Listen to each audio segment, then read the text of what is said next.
Blog Talk Radio.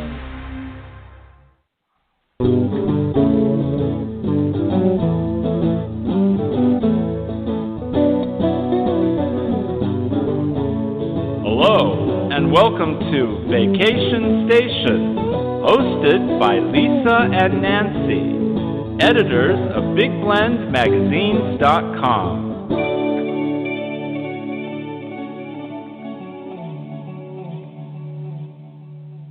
Well, hey, everybody. Welcome to Big Blend Radio's Vacation Station Travel Show with Nancy and Lisa, the publishers of Big Blend Magazines, and that includes Big Blend Radio and TV Magazine, as well as Parks and Travel Magazine that documents park travel. Go check it out. You can see all of it. Just go to BigBlendMagazines.com. Today we are airing live from Florence, which is the antique capital of Colorado. And we're right near Pueblo in the southwest corner.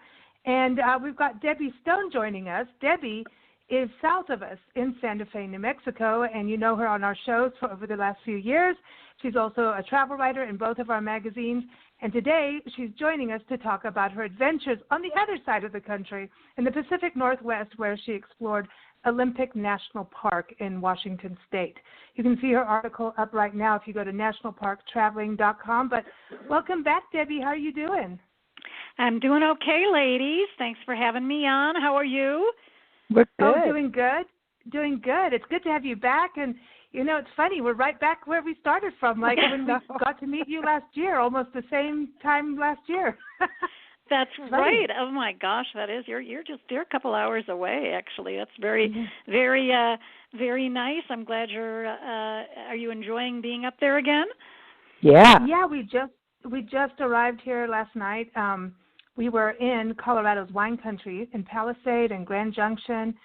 And then yesterday we did Colorado National Monument. I know you're a big park traveler like us, so you've probably been to, and we saw signs for Dinosaur National Monument, which I know you've done. Yeah. But we did the Grand Mesa National Scenic and Historic Byway. So we drove through the largest flat-top mesa in the world yesterday, then dropped down, then took Highway 90, which is very scenic, and decided to do the North Rim of Gunnison, or I should say Black Canyon of Gunnison National Park.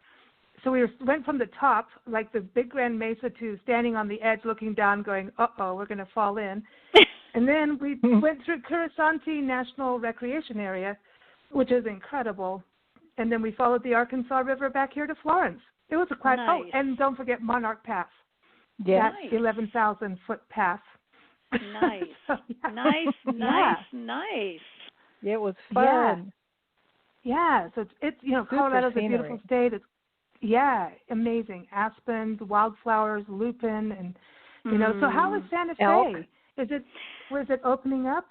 Yes, it is. In fact, June 1, we are having restaurants open at 50% capacity, and salons and things can open at very reduced capacity. They've been moving slowly and gradually. The governor has been very, very, very good about keeping things under control.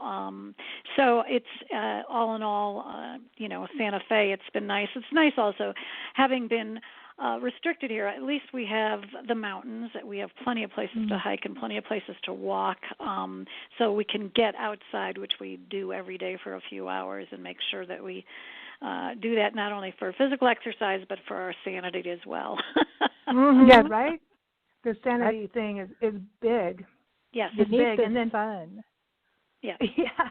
You do. It kills germs. Yeah. I think it's all in all a necessity for people to do that. And you see a lot of people who are now, on bike and doing a lot of cycling, and, you see families cycling together, you see families hiking together. I think it's been, in some ways, really, really good for people to have the opportunity and perhaps the time to just kind of get in touch with nature again, especially for people who have been away from it for a long time. That's great. That is great. And Santa Fe National Forest is right behind you. I mean, it's such a yes.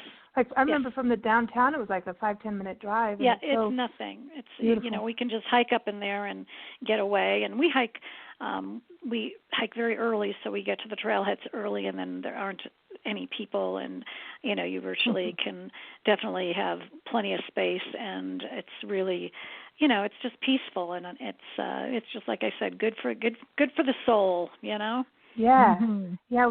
Yes. I know you sent us an article on the Margarita Trail, which Nancy and I did a little bit of when we were visiting last year. So I'm glad to hear everything's opening up a little bit so people can go and follow the Margarita Trail. So everyone, that will be featured in an upcoming issue of Blend Radio and TV magazine. Olympic National Park.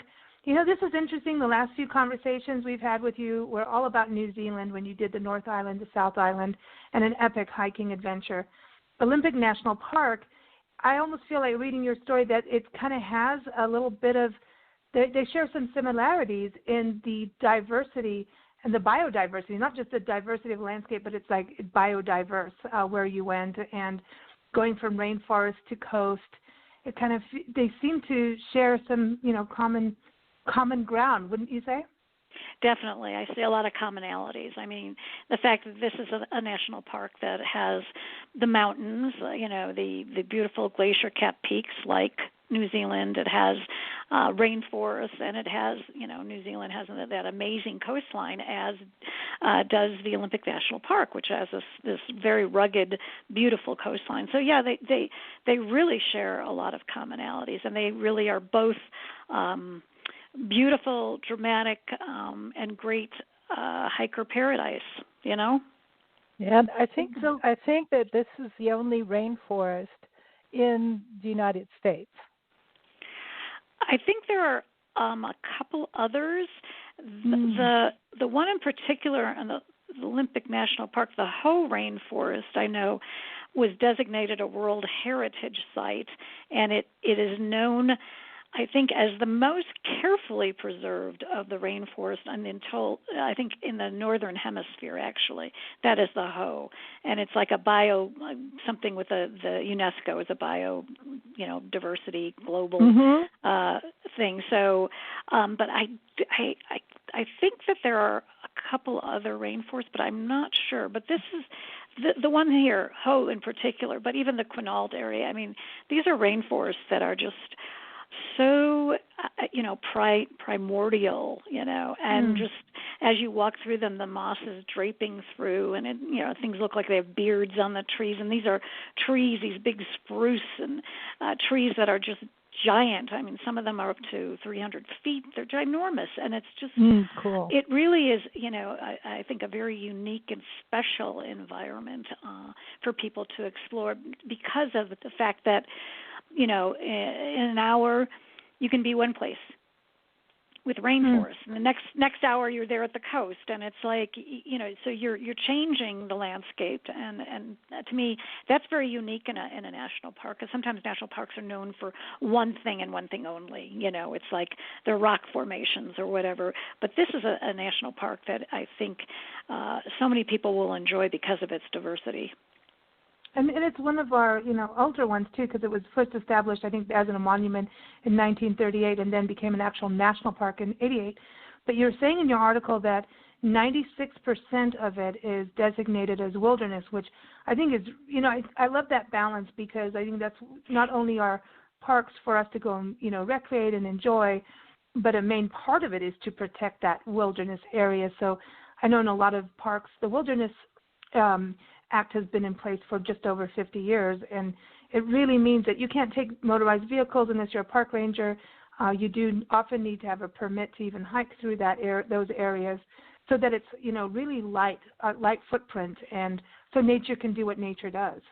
Absolutely, cool. And I think, thank goodness President Roosevelt had the foresight to establish that back in the 30s, because, it to me is a huge swath. I think it's almost 1 million acres, and the fact that 96% of that was designated as wilderness is remarkable. And what's wonderful is you really have to for the most part. Unless you want to, people can, of course, drive through anything. But it is one of those parks where you really need to get out, because it is so much of it is the interior is accessible only by trail. So it encourages you, if you really want to see the interior part of the park instead of just the outer rim, so to speak. And the thing too is, I was reading that I went on their website today, and everyone, it's nps.gov/OLYM. It's always the first 4 letters of a park name. That they are in the phase of reopening. Many parks are, but there's going to be things that are closed, visitor centers, stuff like that. Like yesterday, being in Black Canyon of the Gunnison, like the visitor center's closed, but the laundry facilities, you can tell we've been on the road for a while. You see what we look for. The rest areas are open and clean, and they have the sanitizer. So a lot of things are open. Some trails will be closed if it's a trail that you're too close to people. And so Olympic National Park looks like some trails are closed. Some are undergoing projects, actually, but they are slowly opening things, but concessions and stuff aren't open as of this, airing. So just always watch the website for the change. But I did want to go back. You talk about Teddy Roosevelt, and in your article you talk about these lodges. And I think this is something that we often forget. Like when you were in Yellowstone, you went to that, the Old Faithful Geyser and the lodge out there. But the lodges are really they're iconic, and they are part of our tourism history and our park history, how these lodges came to be. And it looks like you had some good lodge fun when you were over there.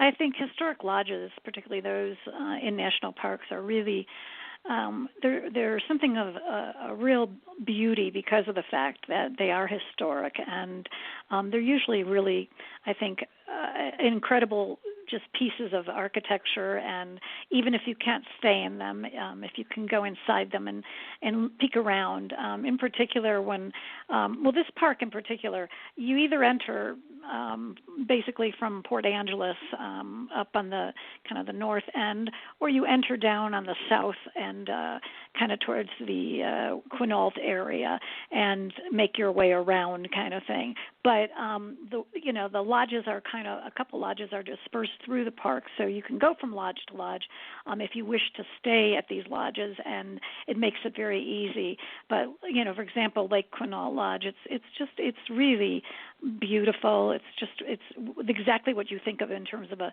very handsome timber structure, but not only with Lake Quinault, it's right there next to that beautiful lake, which is truly awesome. And you can do so many hikes from that area, and you can rent boats and go out onto the lake, and it has this gorgeous lawn and in the back, and a veranda, and people just kind of sit and take in the beauty. You can eat, you can picnic, you can walk around, so you don't have to be staying at the lodge to really enjoy the atmosphere and the environment, which I think is really a perk for people. You don't have to say I'm only able to do this because I'm staying at the lodge. No, not the case.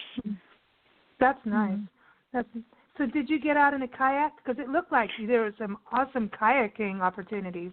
Yes, yeah. We just tooled around, and it was it's you can go as far as you want around, or you can just tool around whatever you want. When we were there were families getting out on boats. There were people on stand-up paddle boards. Cool. So it's just to me it's a very idyllic setting, and I think I even use the word describing the inside of this beautifully cozy lobby as being a Currier and Ives picture, because it really, really is. People are just content to sit in front of a fire and just enjoy that whole atmosphere, because it just takes you back, I think. To me that's kind of special, especially in our so-called modern world today. And you look at a lot of park history is about of people that right. that homesteaded the area. And you talk about the Kestner Homestead Trail, and you've seen it like in the Sequoias, like the Gamblin cabins. There's here at Florissant Fossil Beds. There's those homesteads at Mountain Rainier. There's right at the entrance. I don't know why I've got loggerhead stuck in my mind, but that's Dry Tortugas. There's this, that's a turtle. I know. I'm like all park and soaked up in parks and laundromats. But there's these beautiful homesteads, and they're beautiful. They're quaint. They're tiny. And you think, and I've seen, Nancy, we've seen so many homesteads that were women that homesteaded in this empty land. Like there's no one there, and they're going off, and maybe they have kids or their husbands passed, and it's like, wow, these guys.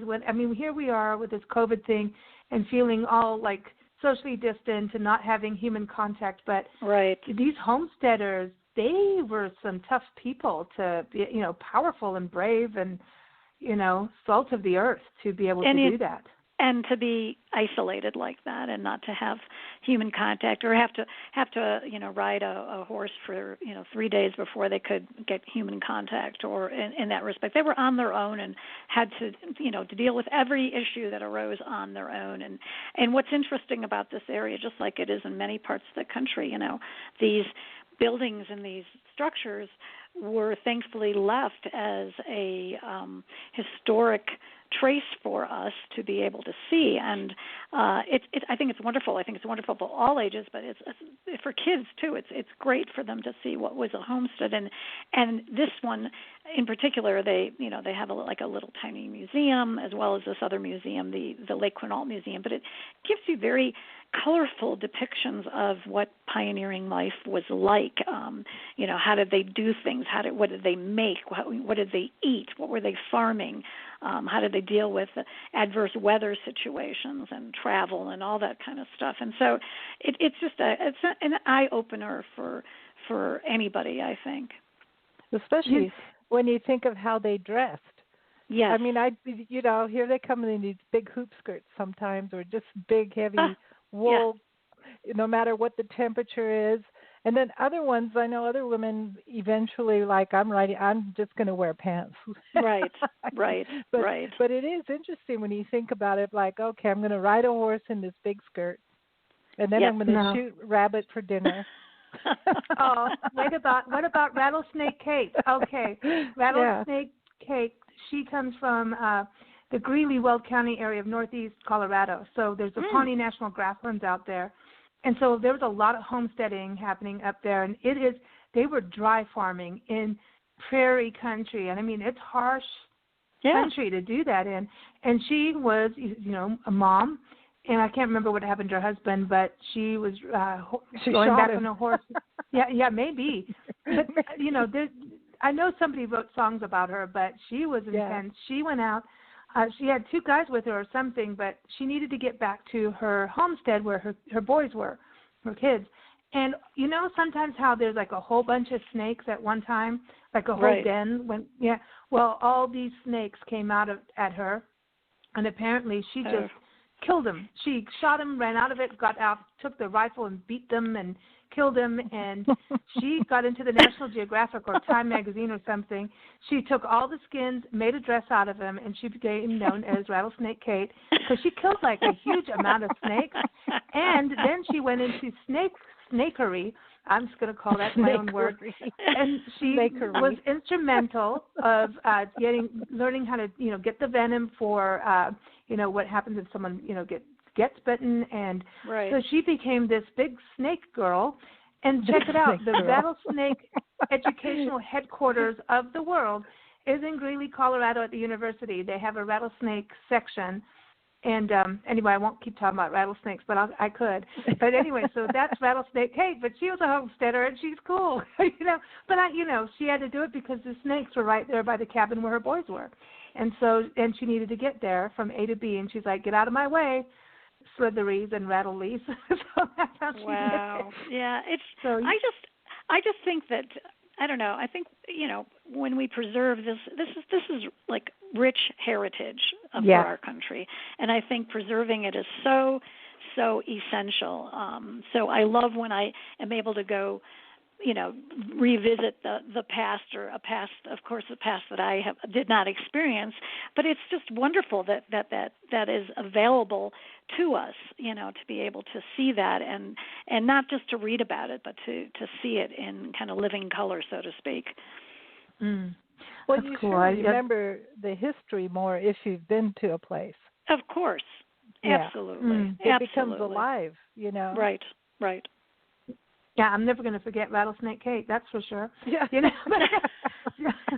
But no, you won't. Too, yeah, one of my favorite roads, and we get stuck on these routes like migration routes and expedition trails like Lewis and Clark and all of that, and then there's the historic highways like Highway 99 that is like the mission route, but there's Historic Coast Highway 101 that I want to do the whole thing, like from start to finish. You have a thing about it. And so I forgot that Highway 101 goes through to the park, and it does. Yes. It's a main road. In fact, from Quinault, you go head north up, and you head along this incredible coastline, as I was saying before. And basically, these beaches. There's beach after beach after beach. My favorite one that I mentioned was Ruby, which to me is just one of these gorgeous, dramatic beaches with these like stacks that I call them, and they're just and it's but there's a beach you can pull out and go beach after beach after beach and hike down to the beaches, and then the next historic lodge is at Kalaloch, and so it's a really nice kind of rustic lodge, very comfortable, but the focus is on the beach, and there is there's a lack of pretense there, and it's nice because there isn't any distractions, as we say, like TVs and telephones and things in the room. And it really is. You're just there to really enjoy the beach, and it's right there. So you walk down, and you can walk miles down this beach and just beachcomb and enjoy watching any of the marine life that's there. And so to me that's another very special lodge, very different than Lake Quinault, but also just wonderful because I like places that have a lack of pretense in that respect. It's when I'm in nature, I don't need any of the bells and whistles, Mm-mm. No, you just want out, and it takes you back to what life again was like before we started doing things. It's interesting now after the whole shut-in thing and quarantine and shelter in place. Just driving yesterday, you see how nature's taken back, even when we were in the Joshua Tree area last time we spoke with you, and just everywhere we've been, we're seeing how nature has thrived without humans being around for a bit. But yesterday was the most interesting thing that, where you have the pull-offs to look, out into the views, those overlooks. Well, if it was a dirt one, they were already grassed in. Nature said, no, you're not driving here anymore. I'm grassing over. And we saw quite a few spots like that. And I was like, that's pretty cool. It is very cool. I think it's happening all over the world, a lot of that, not only with air quality and many different aspects of our environment that have been changing, reverting back to what it was, and I think that is, scientists are finding it quite interesting to study the effects of that. Mm-hmm. But it is, to me, it's special if you can go places where you can get that opportunity, especially with what's going on in the world. It's really essential. Parks it drives home the importance of parks and places to explore nature for people. And I think a lot of people maybe are experiencing a newfound respect for parks, Mm-hmm. I hope so. Did you manage to see any sea otters? Because I know they're there, but you don't always get to see they're them. there. I can't remember if we actually saw any sea otters. I don't remember, but I've seen many sea otters, and I adore sea otters. They're just so much fun to watch. And then you can watch whales that are way off the coastline, if you're lucky, which is really nice. But I think for me, it's not only the coastline. I think the rainforest is really special. Mm-hmm.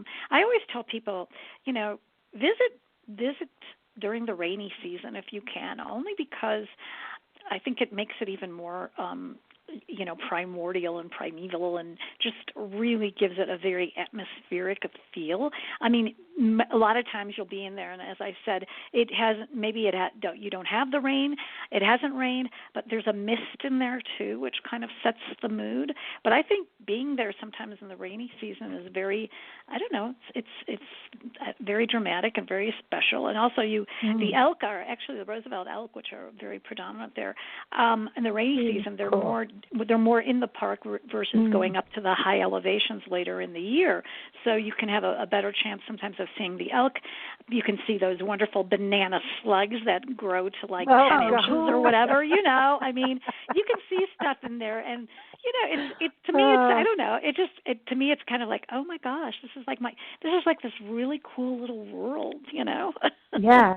And it's cleansing, and it's like, the desert, like when we lived in Tucson, there was 5 seasons, and the one season was the summer monsoon season, and that to me was one of the best times to be in the area, because the desert, not only would it have spring blooms, but it would have a whole new crop of spring-summer wildflowers, everything greened up, and it was just how you planned your day according to the storms, and knowing that when you see those storms, it's magic, man. It is like sky drama. I mean, here in Colorado, where we are, this area at this time of year, there's storms going on. But, it's like spring and summer are fighting. And I remember that about Florence. And yesterday, as soon as we arrived, as soon as we unpacked the car, kaboom! And we're like, thanks for the welcome. Yeah. And it's so cool, because it's like there's this liveliness, and rain means life. Water is life. And so everybody's coming up to enjoy it. We used to, every year, we loved going to the Oregon coast when we lived in Seattle, but we often would go in the wintertime for storm season, and we'd rent a little house on the beach, and we'd light a fire, and we'd just watch the storms, and it was just so dramatic, and to me, a very exciting time to be at the beach. A lot of people are like, oh, I only want to go there when it's summer and the weather's nice and blah, blah, blah. No. There's so much atmosphere and so much drama going on that it's just, to me, it's delightful, So the rainforest to me is another one of those special environments that it is made even more special when you have that liquid sunshine. And the whole rainforest, which is the one I was talking about before, they get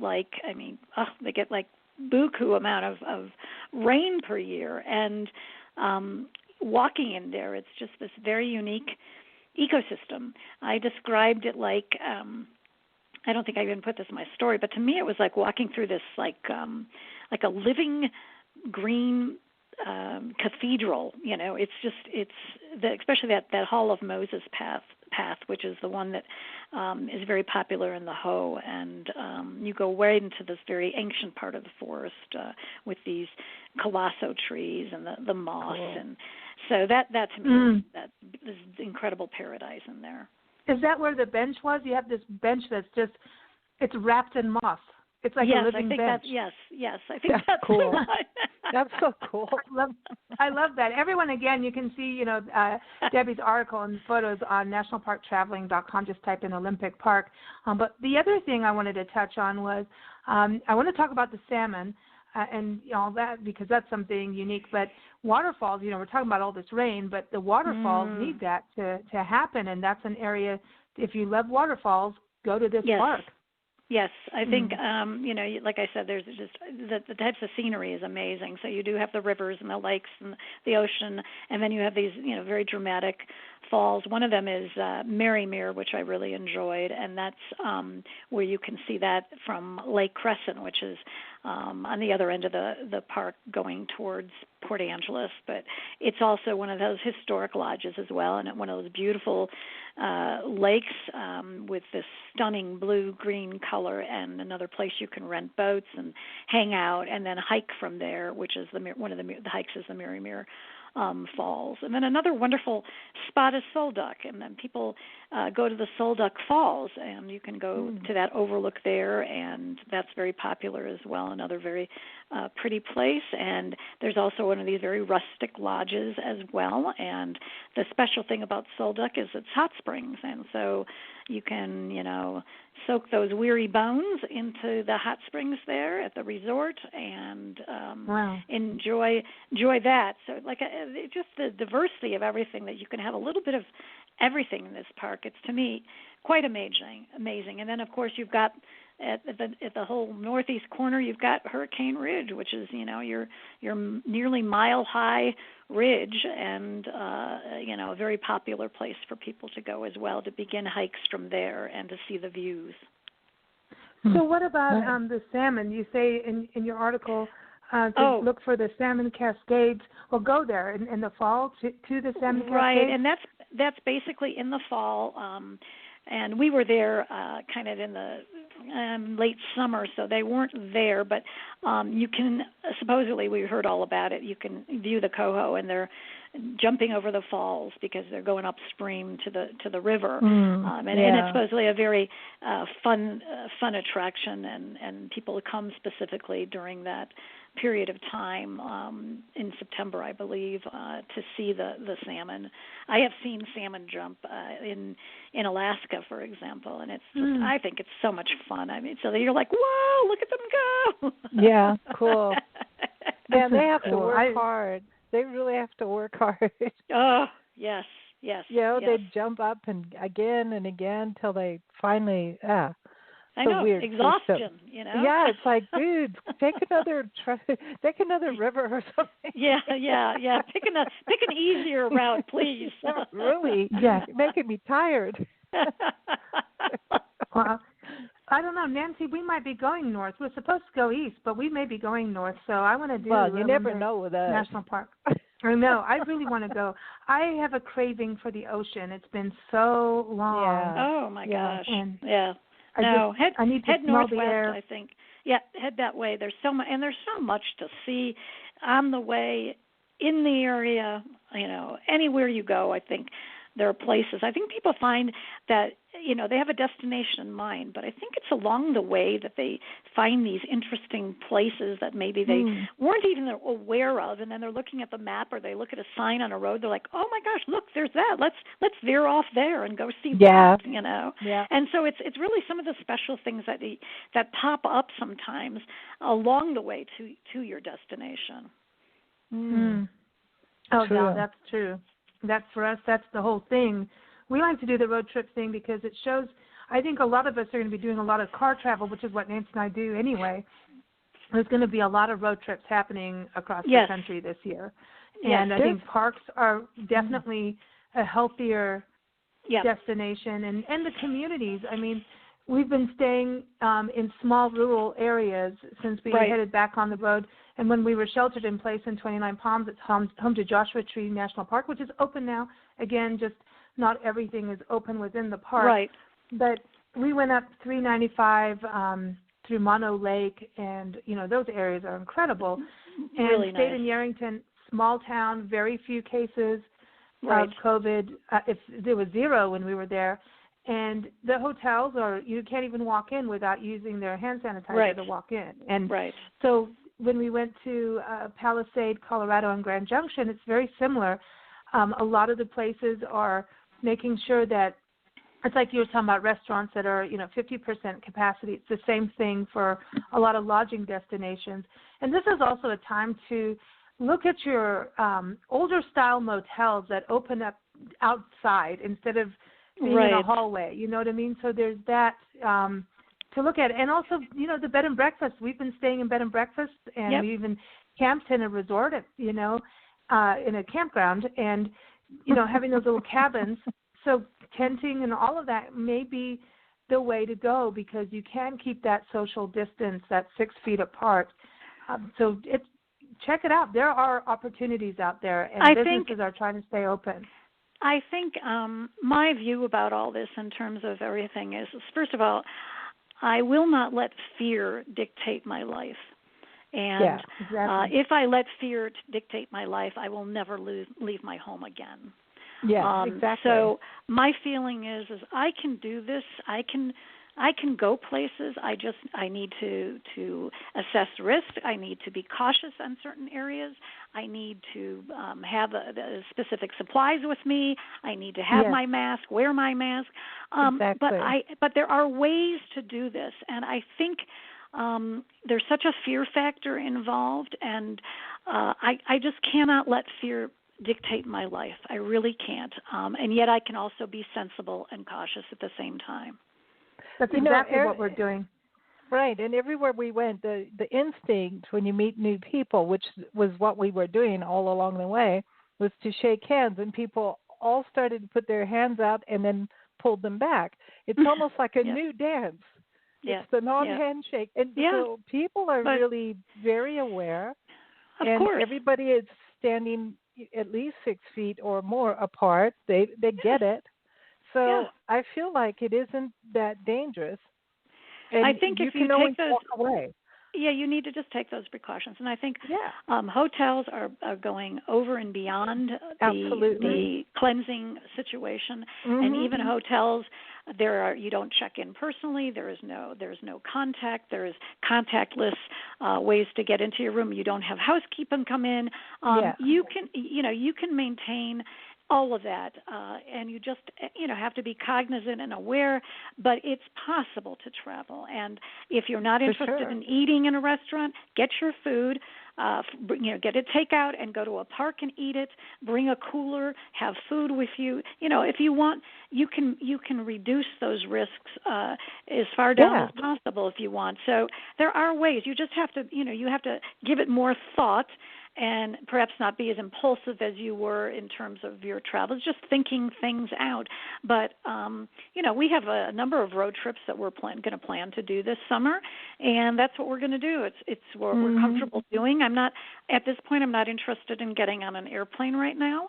And I'm more also interested in taking the time, having my car and things with me, and taking my time and stopping along the way at places that interest me. Yeah, this is how our tour works. So, it's every park is our living room for the day, or our personal bar.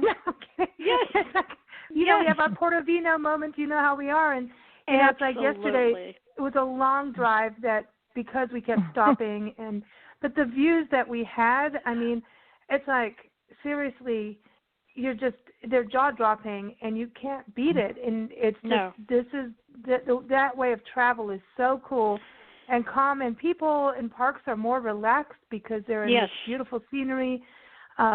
It's just a really cool experience, and that's why we do this full time, because we're pretty addicted to it.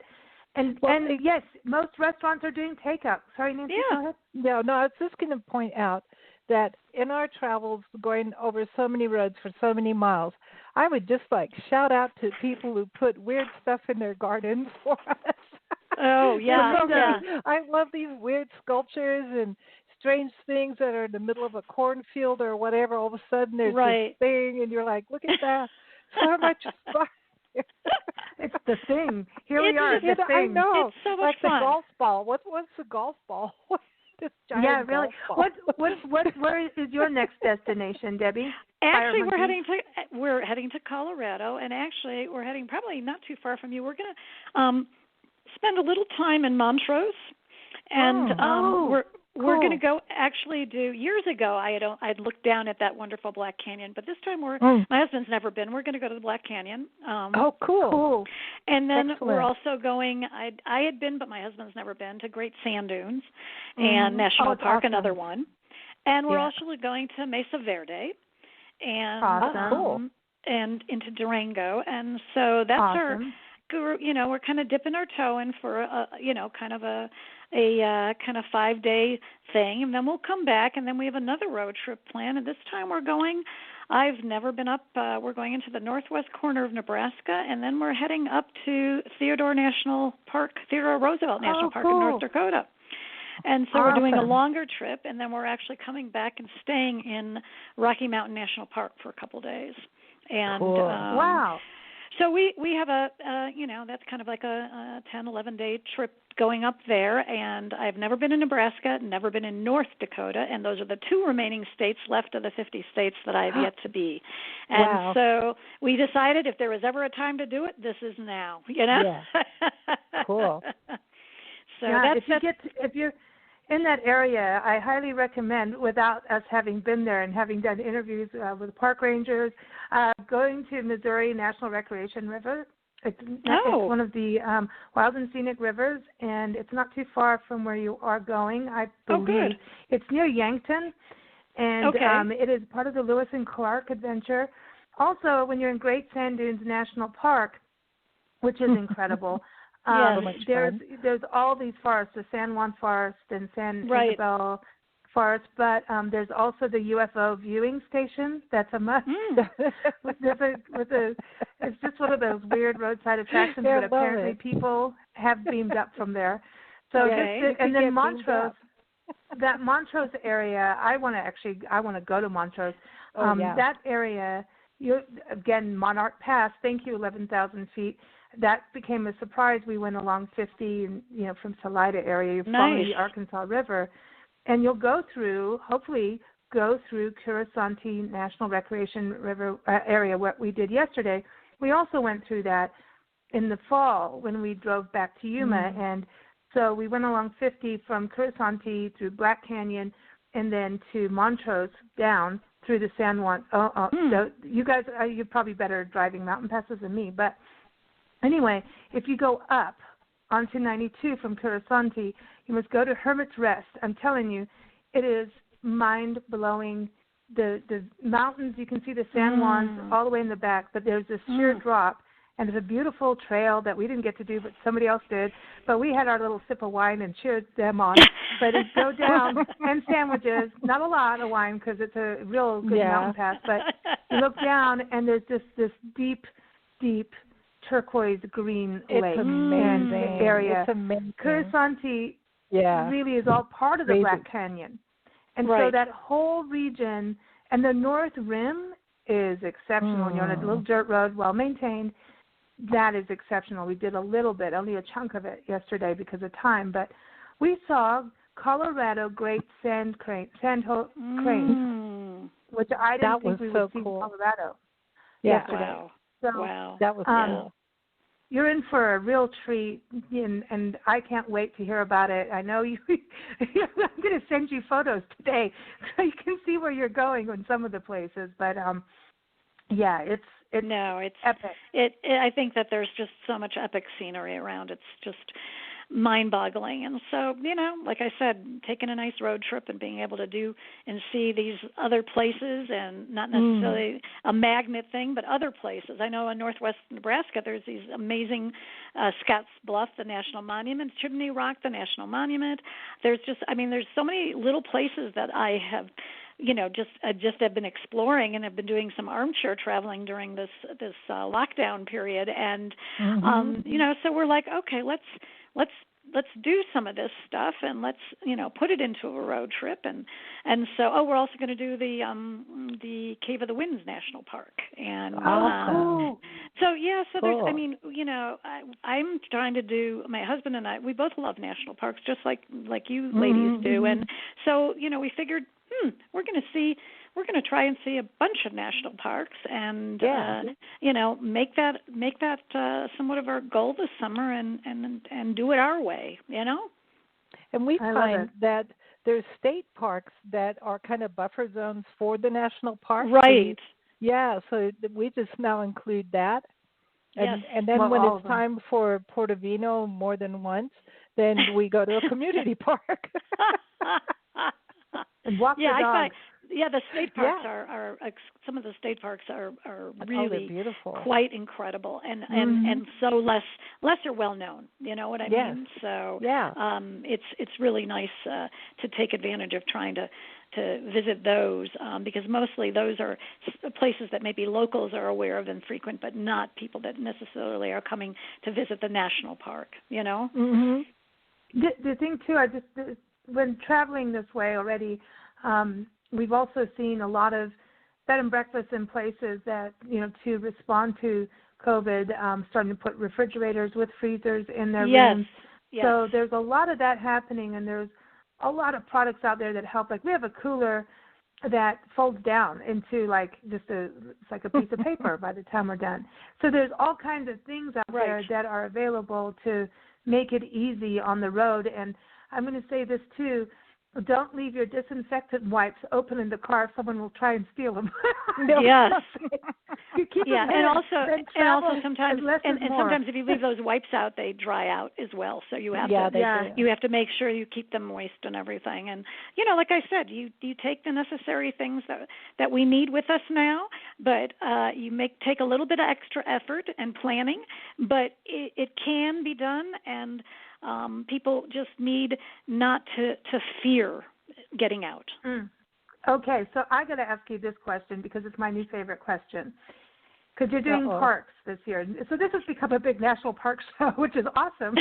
So I asked this with Nick over at Palisade Base Camp the day before yesterday, because it's a campground, and so you're camping right on the Colorado River, which is really cool.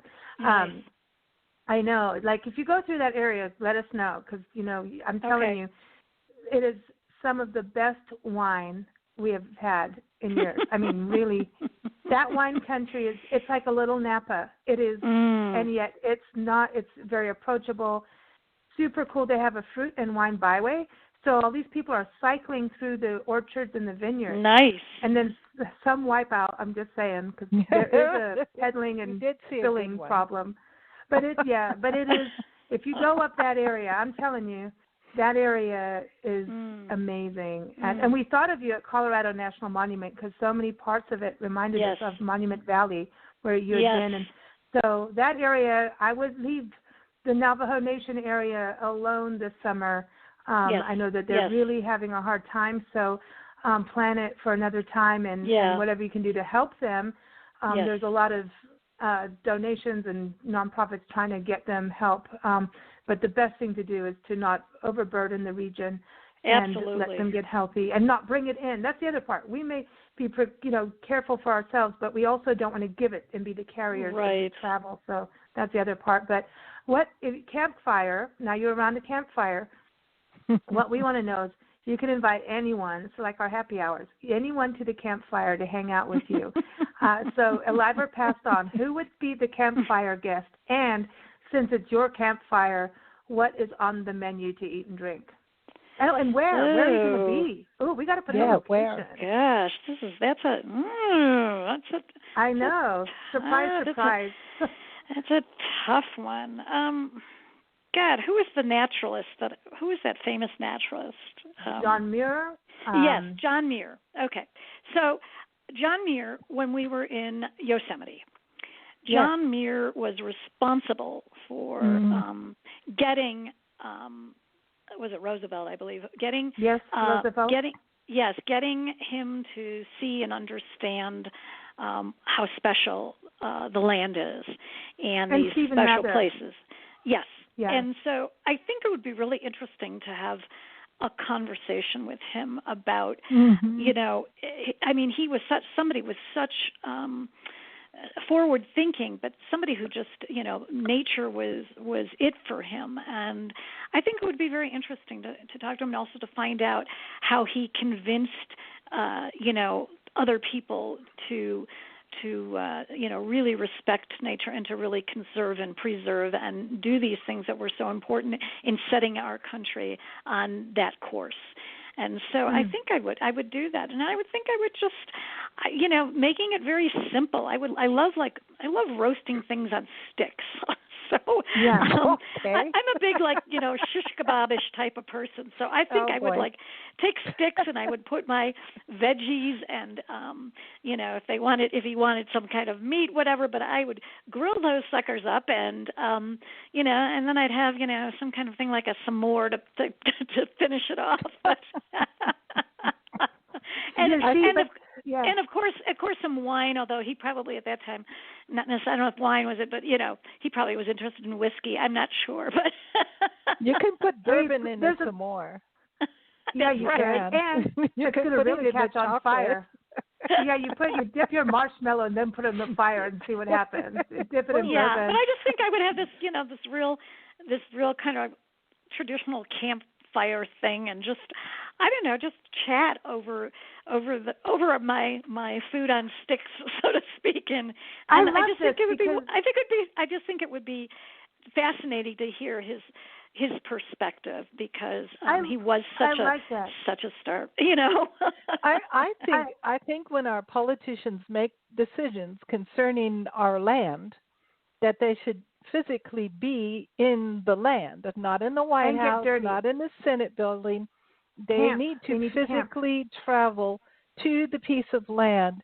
They need to walk it, camp overnight, not in a hotel, like actual camp, and then make a decision. And I think, and that's what Muir's thing was: get them out here, get them camping for a couple of days, get them walking this land, and let them see it, totally touch it, everything. Yeah.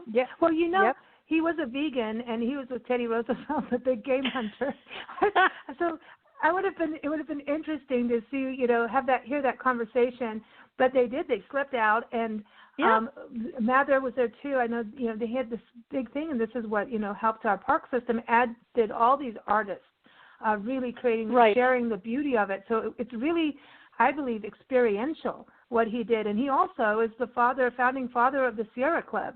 So yes, he is amazing. When we were in Yosemite years back, and we went with John DeGrazio from Y Explore. He takes people up Half Dome and on hikes and photographic safaris, and we went with him and a couple ladies, and we had a picnic where John Muir's cabin site is, and it's right near the falls, Yosemite Falls in the valley. Yep. And it was cool to stand where he was and then have this picnic. We had local wine from Gianelli Vineyards, remember, Nancy? And we had sandwiches from a local, tea shop. I don't think they're still there, but this tea shop up in Groveland made awesome cookies. And we all just sat there, and it was it was a cold January day. And it was just this epic thing where we all, just standing there, we're with our little cups of wine going, and cookies. The cookies were good. Going toast to John Muir and just being where he was, where he slept, knowing where the views were. And that park, in Yosemite, there is a sign, commemorating the place where Muir and Roosevelt had this talk and decided, and so it was a truly groundbreaking thing for our country, and I would love to hear from his lips what was going on, I love it. Well, he probably Fire said, Monkey, "Here, Teddy, have another drink and just do it my way." Do it my way. I'll take the highway. That's the best. All right. Well, Debbie, enjoy those road trips, and I know we'll be chatting with you when you get back and ready to share your adventures and enjoy your campfires, your s'mores, your things on sticks. And we want photos of the food on sticks because it's going to happen. I know. I feel like experimenting. What can you do at the end of the day? Stab your food. Yeah. She's a fire monkey. No wonder she likes to burn things on sticks, But everyone, again, Debbie's story is up on nationalparktraveling.com. Just type in Olympic Park or go see her in our expert department. You'll get to read her other stories there and listen to interviews. And we want to thank you, Debbie. Thank you all for joining us on today's show. We will be back on Sunday for our Champagne Sunday show. We're going to be toasting to music and the arts. We have Jimmy Yessian and Jeff Kozak, singer-songwriter duo known as From Different Mothers, joining us with their brand new album. Plus, we're going farm to yarn. We're going to chat with two wonderful people we met in Palisade, Colorado. We've got Kayana from Spun the Yarn Shop and Mike, who runs the alpaca farm, joining us to talk about yarn. It was it's so cool. Cute. That's so cool. I want to just travel the country with alpacas. I know. I've done a llama trek, which I thought was fascinating, and I enjoyed that. Yeah, and they hum we at did you, too. right? They're awesome. They hum. Yes. Yeah. It's so they're cool. So neat. They're so awesome. neat. Well, we're going to close with a song. It is because we were talking about nature, and I always love to play the song. So I know I play it a lot, but it's a beautiful song. It's called "Wind Through the Leaves," and it is from May Edwards. You can keep up with her at mayedwards.com. Keep up with us at bigblendradio.com. Thank you all for joining us. Have a great weekend. Here it is, Wind Through the Leaves. Bye, Fire Monkey. Bye-bye, ladies. Thanks. Bye-bye.